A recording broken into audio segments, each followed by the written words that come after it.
এই দুনিয়ার নানান কিসিমের মানুষ আছে, পাগল মানুষ, আধা পাগল মানুষ, শিক্ষিত মানুষ, মূর্খ মানুষ।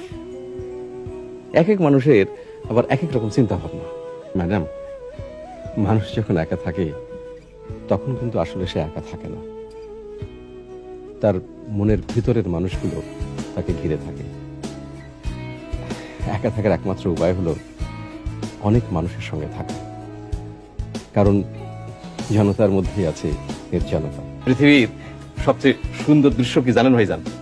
পরিবারের সবাই কোনো একটা কারণে একসঙ্গে হাসাহাসি করতেছে, এইটাই জগতের মধুর দৃশ্য।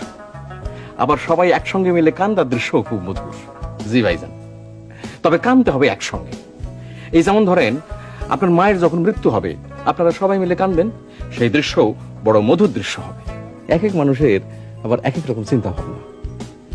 এই যেমন ধরেন, আমরা এসে যদি কেউ বলে যে হাসান মিয়া, তোমার আমি সারা দুনিয়া ঘুরে দেখাবো, বিনিময়ে তোমার চোখ দুইটা দিতে হবে, বাকি জীবন অন্ধ থাকবা, আমি রাজি হয়ে যাব, আনন্দের সঙ্গে রাজি হব। আমি আমার একটা কিডনি বেঁচে দেবো। আল্লাহর অশেষ মেহেরবানি, কিডনির বাজার এখন খুব ভালো, ক্ষেত্র বিশেষে লাখ টাকা পাওয়া যায়। আর দেশ বিদেশ ঘোরার খুব শখ।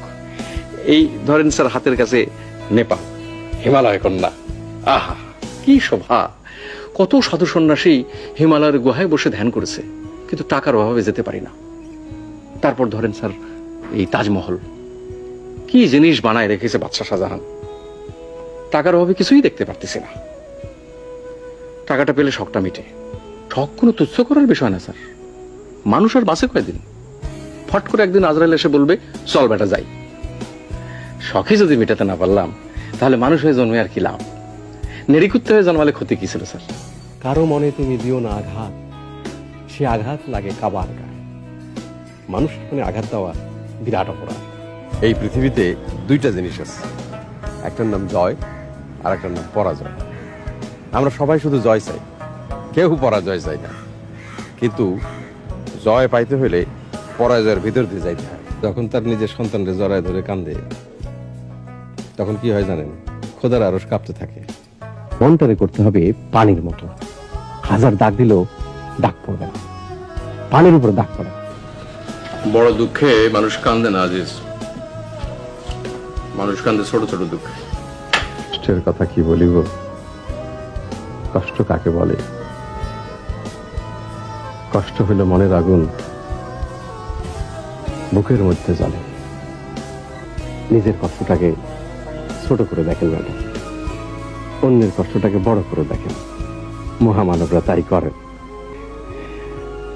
মানুষ মাত্রই মহামানব, সেটা সে জানে না বলেই সাধারণ মানুষের মতো আচরণ করে। দেখেন স্যার, ভালো করে দেখেন,